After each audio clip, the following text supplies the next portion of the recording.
Hari ini bukan sekadar hari kami sekolah, tetapi hari ini adalah permulaan sebuah perjalanan yang baru.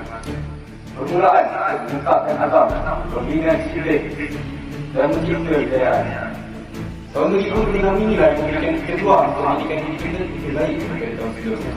Ingatlah rakan-rakan, kejayaan tidak datang dengan alasan, tetapi kejayaan datang dengan usaha dan kesungguhan. Datanglah setelah dengan niat yang betul. Hormatilah berguru, kerana mereka lah yang tidak pernah jemu didik kita.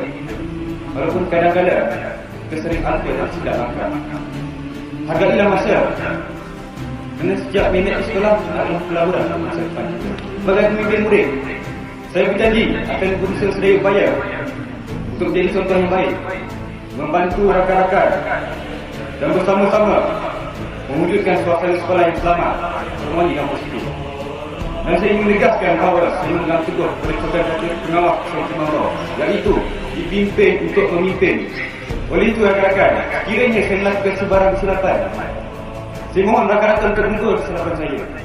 Hal ini kerana saya juga adalah seorang manusia biasa seperti anda semua. Saya tidak dapat janji bahawa saya akan menjadi seorang pemimpin yang sempurna, tapi saya dapat janjikan bahawa saya akan menjadi seorang pemimpin yang adil dan bertanggungjawab. Kejayaan sekolah ini tidak terletak pada bawah pemimpin saja, tetapi terletak pada apa rakan-rakan?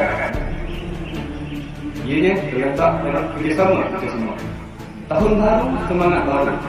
Bangkit dan langkahkan kejayaan demi diri, agama, bangsa dan tanah air.